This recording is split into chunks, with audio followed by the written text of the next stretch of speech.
Corona महामारी के दौरान बलात्कार और सड़कों पर होने वाली यौन हिंसा के मामलों में 66% की कमी दर्ज की गई है। लेकिन यह खुश होने वाली बात नहीं है, क्योंकि यही आंकड़े महिलाओं के प्रति घरों में हो रही हिंसा में तब्दील हो चुके हैं। यानी रूप बदला है, लेकिन महिलाओं के प्रति हिंसा की मानसिकता नहीं। कंटेनमेंट जोन यानी कि रेड जोन, जहां पर कोरोना का कहर सबसे ज्यादा रहा, और वहीं पर घरेलू हिंसा की मार भी। राष्ट्रीय महिला आयोग के ताजा आंकड़े बताते हैं कि मार्च से मई के बीच घरेलू हिंसा की शिकायतें पिछले 10 सालों में सर्वाधिक रही। आखिर क्यों? इस सवाल का जवाब और घरेलू हिंसा से बचने के उपाय जानने के लिए देखते रहिए ये शो।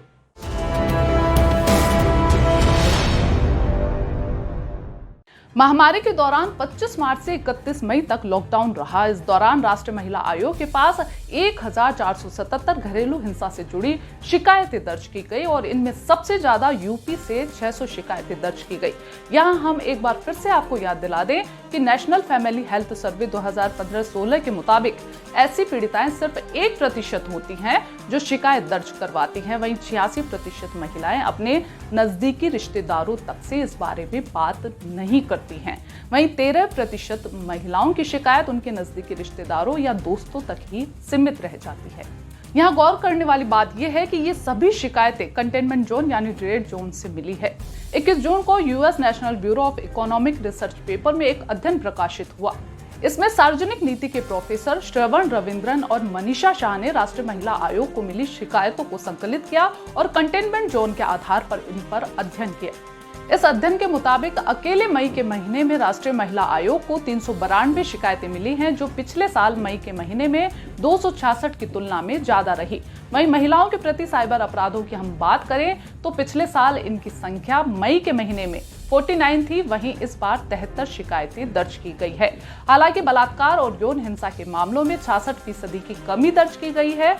पिछले साल मई के महीने में 163 मामले दर्ज किए गए थे और इस बार 54 मामले सामने आए हैं। वहीं दूसरी ओर कंटेनमेंट जोन में जहां पर जीरो मूवमेंट रहा, वहां पर बलात्कार की घटनाएं नहीं हुई। इस अध्ययन की माने तो सार्वजनिक परिवहन, सार्वजनिक स्थलों, कार्यस्थलों पर गतिशीलता की कमी के कारण ये मामले कम दर्ज हुए हैं। यानी सड़कों पर या घरों से बाहर के मामले सिर्फ इसीलिए कम हुए हैं क्योंकि लोग घरों से बाहर नहीं निकल पाए। चौंकाने वाली बात यह भी है कि गूगल सर्च इंजन पर लॉकडाउन के दौरान घरेलू हिंसा, घरेलू दुर्व्यवहार और इससे जुड़ी हेल्पलाइन सबसे ज्यादा सर्च की गई। मार्च के महीने में लॉकडाउन के बाद से घरेलू हिंसा से संबंधित खबरें बाहर आने लगी। इसके बाद अप्रैल के महीने में कई संस्थाओं ने घरेलू हिंसा के विरोध में अभियान चलाया। इस अभियान से कई बॉलीवुड की हस्तियां और अन्य हस्तियां भी जुड़ी। स्क्रीन पर अनुष्का शर्मा, विराट कोहली और विद्या बालन को डोमेस्टिक वायलेंस का विरोध करने के लिए चुप्पी तोड़ने की अपील करते हुए देखा गया। वहीं एक एनजीओ स्नेहा ने इंस्टाग्राम का सहारा लिया। यहाँ पर #लॉकडाउन में लॉकअप अभियान चलाया गया, जिसमें बिपाशा बसु के साथ करिश्मा कपूर घरेलू हिंसा न करने की अपील करते हुए देखी गई। अब बड़ा सवाल ये है कि इस घरेलू हिंसा से किस तरह से बचा जाए। तो इसके लिए सबसे जरूरी है कि आप इस पर चुप्पी तोड़ें। आप या आपके आसपास कोई भी घरेलू हिंसा से पीड़ित है तो हेल्पलाइन नंबर की सहायता जरूर लें। इन हेल्पलाइन नंबर्स को आप अपने मोबाइल में सेव रखें और इनका इस्तेमाल भी जरूर करें, क्योंकि पत्रिका का एक सर्वे कहता है कि हर 500 में से 400 महिलाओं को किसी भी तरह के हेल्पलाइन नंबर की जानकारी नहीं होती है, और जिन 100 महिलाओं को इसकी जानकारी होती है उसमें से भी सिर्फ 5 महिलाएं इसका इस्तेमाल करने की सोचती हैं, सिर्फ सोचती हैं।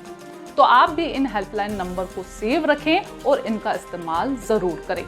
ऐसी महिलाओं की मदद के लिए राष्ट्रीय हेल्पलाइन नंबर मौजूद हैं। 1090 और 1091 पर आप कॉल कर सकती हैं। देश के किसी भी हिस्से में रहें, आप इन नंबरों पर कॉल कर सकती हैं।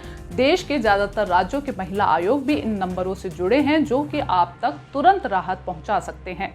दिल्ली महिला आयोग के व्हाट्सएप हेल्पलाइन नंबर 9350181181 और राष्ट्रीय महिला आयोग के व्हाट्सएप हेल्पलाइन नंबर 7217735372 पर कॉल कर सकती हैं और शिकायत दर्ज करवा सकती हैं। इसके अलावा 181 डोमेस्टिक वायलेंस के लिए खास हेल्पलाइन नंबर है, जिस पर आप देश के किसी भी हिस्से से मदद मांग सकती हैं।